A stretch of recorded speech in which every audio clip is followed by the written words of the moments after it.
الله الرحمن الرحيم نحمده ونصلي على رسوله الكريم أما بعد أعوذ بالله من الشيطان الرجيم بسم الله الرحمن الرحيم ألا بذكر الله تطمئن القلوب صدق الله العظيم وعن علي رضي الله تعالى عنه قال قال رسول الله صلى الله عليه وسلم من اتقى الله عاش قويا وسار في بلاده آمنا او كما قال عليه الصلاة والسلام.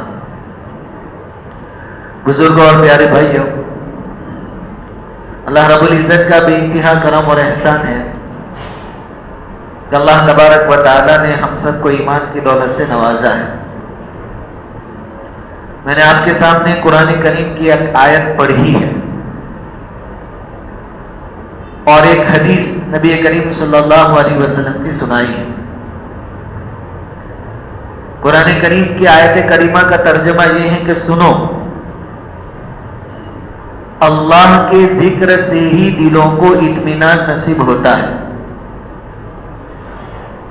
ہم یہ کہہ سکتے ہیں کہ اللہ کے ذکر کے علاوہ کوئی چیز ایسی نہیں ہے جس سے انسانی دلوں کو اطمینان نصیب ہو. اطمینان کامل صرف اور صرف اللہ رب العزت کے ذکر سے حاصل ہو سکتا ہے. آج کے دور میں بہت سارے لوگ ایسے ہیں بظاہر ہمیں بہت خوش نصیب آتے ہیں، خوش دکھتے ہیں، نظر آتے ہیں، بہت نعمتوں میں ہمیں نظر آتے ہیں، بہت مطمئن نظر آتے ہیں، اطمینان کے ساتھ نظر آتے ہیں، لیکن در حقیقت ان کے دلوں میں بھی بے چینیاں ہوتی ہیں. اور جتنا بھی ظاہر میں ٹپ ٹاپ نظر آتا ہے ضروری نہیں کہ حقیقت میں ایسا ہی ہو. ممکن ہے کہ اس کے خلاف بھی ہو. گزشتہ کل عصر کی نماز کے بعد میں اور جمعہ مسجد کے مؤذن صاحب تالاب پر چائے پینے کے واسطے گئے. کل کی بات آپ کو سناتا ہوں کہ جو دکھتا ہے وہ ہوتا نہیں. اکثر چائے پی رہے تھے، وہاں ہمارے ساتھ دوسرے دو چار ہندو بھائی بھی بیٹھے تھے، وہ بھی چائے پی رہے تھے. اتنے میں دوسرے دو ہندو بھائی آئے، نوجوان تھے، دونوں باڈی بلڈر تھے. میرے خیال سے شاید جم سے آ رہے تھے یا جا رہے تھے. جیسے وہ دونوں آئے نوجوان تو بیٹھے ہوئے سب نے ان کو بلایا بہت رسپیکٹ کے ساتھ. کیتن بھائی کیسے ہو، گھر پہ سب کیا ہے، ٹھیک ہے. اس وقت میں یہ سوچ رہا تھا کہ اگر اسی جگہ ہمارے دو تین آدمی بیٹھے ہوتے اور ہمارا ہی کوئی آدمی آتا تو ممکن ہے کہ اتنی رسپیکٹ سے نہ بلاتے بلکہ کچھ نہ کچھ لو آ گیا، لوگ بلا آ گیا، ایسا ہوتا. ابھی میں سوچ رہا تھا کہ یہ چیز بھی لوگوں کے سامنے بیان کرنے کے قابل ہے کہ رسپیکٹ ایک دوسرے کی، لیکن جو دکھتا ہے وہ ہوتا نہیں. اس لیے میں سنا رہا ہوں. پھر کیا ہوا کہ چائے کا جو مالک تھا دکان کا وہ نہیں تھا، اس کا لڑکا تھا. یہ دونوں نے وہاں سے سگریٹ اٹھائی. ابھی ایک نے منہ میں رکھی ہی تھی، اتنے میں وہ چائے کی دکان کا مالک آیا گاڑی لے کر. ابھی گاڑی سے اترا بھی نہیں تھا، وہاں سے اس نے آواز لگائی، اے تو رکھ دے، سگریٹ رکھ دے، اگلے 90 روپے باقی ہے وہ تو ابھی تو نے دیے نہیں، رکھ. اور باقاعدہ اس کو رکھ دینا پڑا.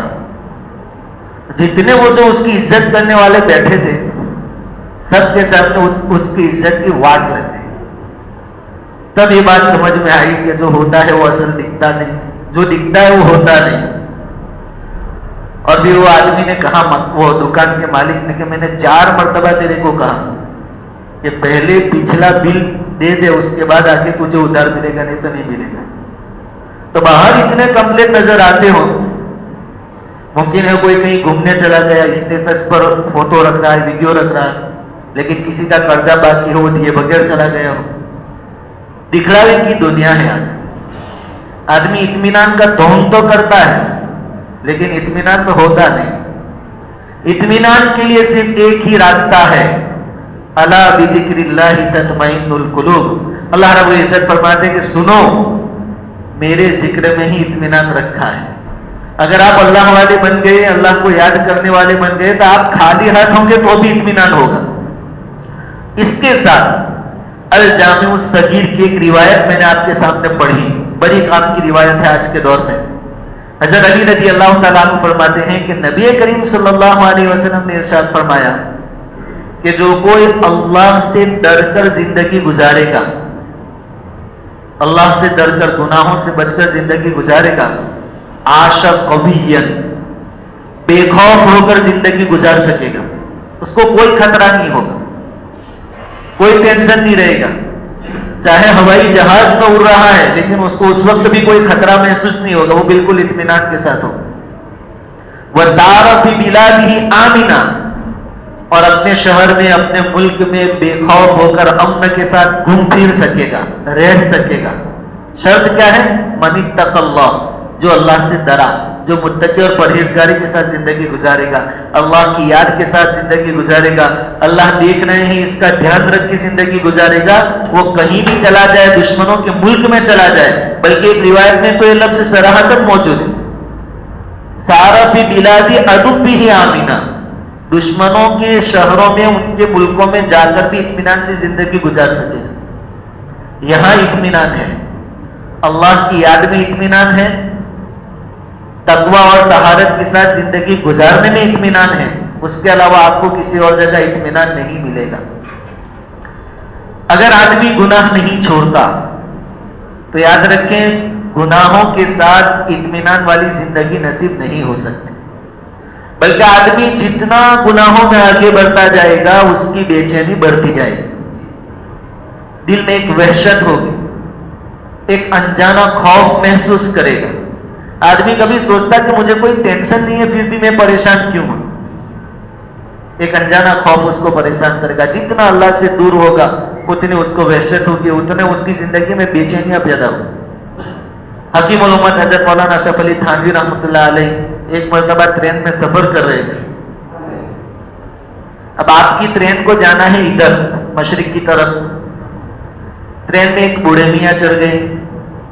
اب ٹرین چلنا شروع ہو گئی, فاسٹ ٹرین ہو گئی, چلنے لگی. ٹرین چلنے لگی, اس کے بعد بوڑھے میاں نے حضرت سے پوچھا کہ یہ ٹرین کہاں جائے گی؟ تو حضرت نے کہا یہ روڑکی جا رہی ہے ادھر. اور یہ بوڑھے میاں جو تھے ان کو ادھر جانا تھا, یہ غلط ٹرین میں بیٹھ گئے تھے.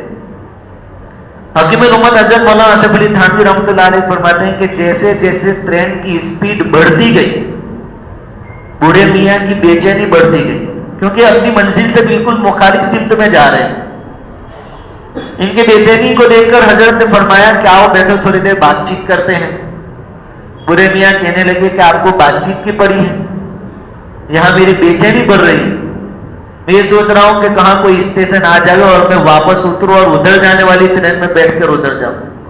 تو اس سے حضرت حکیم الامت رحمۃ اللہ علیہ نے فرمایا کہ آدمی جتنا اپنی منزل سے دور جائے گا اتنی زیادہ اس کی بے چینی بڑھتی جائے گی. پھر نہ اس کو بات چیت اچھی لگے گی, نہ کھانے پینے سے اس کو راحت اور چین اور سکون نصیب ہوگا. تو جتنے زیادہ ہماری زندگیوں میں گناہ ہوں گے اتنی زیادہ بے چینیاں ہوں, ہمارے کام بگڑتے جائیں. اور کامل اطمینان حاصل کرنے کے لیے ہمارے لیے ضروری ہے کہ ہم کامل فرما بردار بن کے رہیں. ایسا نہیں کہ اللہ رب العزت نے 100 کام ہمارے سپرد کیے ہیں, اس میں سے ہم 90 کام کر رہے ہیں, 10 کاموں میں نافرمانی کر رہے ہیں. تو یہ 10% نافرمانی کی وجہ سے بھی بے چینی ہوگی, اطمینان کامل حاصل نہیں ہوگا.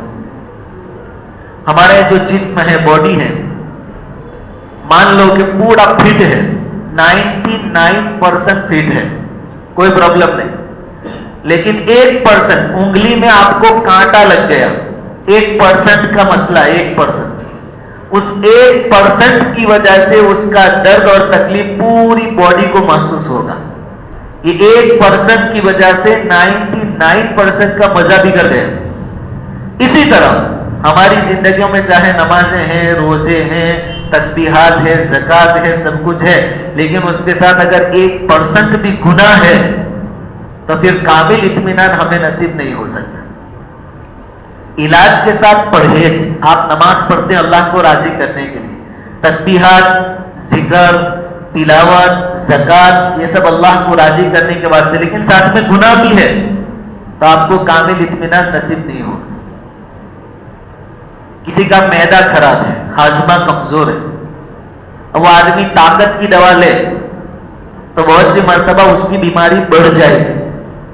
اگر کوئی ماہر حکیم اور ڈاکٹر ہوگا وہ اس کو کہے گا کہ طاقت کی دوا ابھی آپ کو نہیں کھانی ہے، پہلے آپ اپنے ہاضمے کا علاج کروائیں، اس کو مضبوط کریں، اس کے بعد طاقت والی دوا آپ کو کھانی تو اثر ہوگا۔ اسی طرح ہم نمازوں کے بعد دعائیں مانگتے ہیں اللہ سے رو دھو کر، سب کچھ اپنی جگہ برابر ہے اور ہونا چاہیے، لیکن ساتھ میں معدے کی جو کمزوری ہے، ہاضمے کی یعنی گناہ کی جو چیز ہے، اس سے پہلے اپنے آپ کو بچانا ہوگا، اس کے بعد ہماری دعاؤں میں اللہ رب العزت اثر پیدا فرمائے۔ ایک طرف دوا بھی ہے اور دوسری طرف پرہیز بھی نہیں کرتے تو دوا کا اثر جیسا ہونا چاہیے ویسا نہیں ہوگا۔ جس کی زندگی میں تقویٰ ہوگا، اللہ کی یاد ہوگی، اللہ کا ذکر ہوگا، ان کی زندگیاں اطمینان کے ساتھ ہوگی، ان کو گناہ کرنے میں شرم آئے گی، گناہ کرنے میں ان کو شرم آئے گی۔ جیسے کوئی پاک بیٹا ہوتا ہے، فرما بردار بیٹا ہوتا ہے، وہ اپنے باپ کے سامنے سگریٹ پینے میں شرم محسوس کرتا ہے۔ ہاں بد اخلاق ہے تو ممکن ہے وہ باپ کے پاس ہی ماچس مانگ لے کہ ابا ذرا ماچس لاؤ، وہ بد اخلاق کی بات ہے۔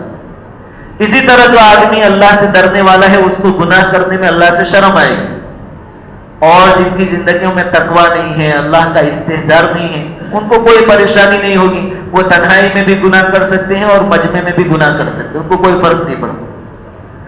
اسی طرح کسی آدمی کو کھجلی کی بیماری ہے تو اس کو اپنے جسم کو کھجلانے میں مزہ آئے گا، لیکن جس کو کھجلی کی بیماری نہیں ہے اس کو کھجلانے میں مزہ نہیں آئے گا۔ تو جس کی طبیعت ہی بگڑ گئی، گناہ کا عادی بن گیا، اس کو گناہ میں مزہ محسوس ہوگا، حالانکہ وہ مزہ نہیں ہے، وہ تو تکلیف بڑھانے والی چیز، لیکن وہ اس کو مزہ سمجھے گا اور وہ اس کی اطمینان کی چیز سمجھے گا۔ اور آدمی جب گناہ میں آگے بڑھتا جاتا اور اس کی بے چینی بڑھتی جاتی ہے تو اس کا علاج بھی دوسرے گناہوں سے کرتا ہے۔ دل میں بے چینی ہے، کہا کہ اب کیا کرے کہ اچھا لگے، ایسا کرے تو کہا چلو فلم دیکھنے جاتے ہیں، ذرا 2-3 گھنٹے ہمیں اچھا لگے، لیکن وہاں بھی اس کو چین نہیں ملتا۔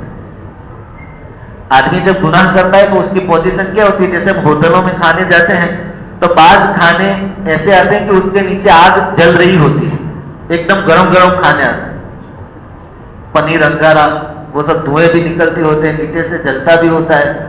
یہی پوزیشن ایمان والے کی ہے کہ آدمی جب گناہ کرتا ہے تو اللہ تعالیٰ اس کے دل کے اندر آگ جلا دیتے ہیں، پھر وہ فلم دیکھنے جاوے، کرکٹ کھیلنے جاوے، گیم کھیلنے جاوے، وہ اپنی پریشانی دور کرنے کے واسطے، لیکن اندر کی آگ اس کو بے چین کر دیتے۔ تو جتنے گناہ ہوں گے اتنی زیادہ بے چینی ہوگی۔ گناہوں سے اپنے آپ کو بچانا یہ بہت امپورٹنٹ چیز ہے۔ گزشتہ جمعہ میں نے کہا تھا، وہ آج پھر سے کہہ رہا ہوں کہ ہم تہجد کی نماز نہیں پڑھ سکتے ہیں، زیادہ پریشانی کی بات نہیں۔ اشراق، چاشت، اوابین نہیں پڑھ سکتے ہیں، زیادہ پریشانی کی بات نہیں ہے۔ آپ صرف فرض ادا کریں، واجب ادا کریں اور گناہوں سے بچیں، اتنا بھی آپ کے لیے جنت میں لے جانے کے لیے کافی ہو جائے۔ اور میں اپنی ذات کی بات نہیں کہتا، نبی کریم صلی اللہ علیہ وسلم کے پاس ایک صحابی آئے، گاؤں کے رہنے والے تھے، دیہات کے، آ کر کہا کہ حضور نمازوں کے بارے میں شریعت کا کیا حکم ہے مجھے بتائیے۔ حضور نے فرمایا کہ رات دن میں 5 نمازیں ہیں فرض۔ وہ دیہاتی صحابی پوچھنے لگے کہ اس سے زیادہ؟ حضور نے فرمایا کہ اس سے زیادہ فرض اور واجب نہیں، الا ان تطوع، ہاں نفل ہے، آپ نفلی طور پر پڑھنا چاہے تو پڑھ سکتے ہیں۔ پھر کہا کہ حضور روزوں کے بارے میں بتائیے۔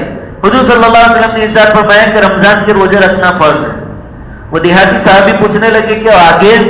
حضور نے فرمایا الا ان تطوع، رمضان کے علاوہ کوئی روزہ فرض اور واجب نہیں ہے، ہاں تم نفلی طور پر رکھنا چاہو تو رکھ سکتے ہیں۔ تو اسے آپ صحابی کہنے لگے کہ ذرا صدقے کے بارے میں بتائیے۔ حضور نے فرمایا کہ اگر آپ صاحب نصاب ہے تو زکوٰۃ فرض ہے، اس کے علاوہ کوئی چیز نہیں ہے، الا ان تطوع، ہاں اس سے زیادہ تم اور کچھ کرنا چاہتے ہو تو وہ نفلی صدقہ ہوگا، نفل ہوگا۔ یہ سننے کے بعد وہ صحابی کیا کہنے لگے؟ واللہ لا ازید علی ھذا ولا انقص، خدا کی قسم اس سے نہ زیادہ کروں گا نہ اس میں کمی کروں گا۔ الفاظ، جتنی فرض اور واجب چیزیں حضور نے بتائی اس سے نہ زیادہ کروں گا نہ اس میں کمی کروں گا، جتنا یہ فرض اور واجب بتایا اتنا کروں گا۔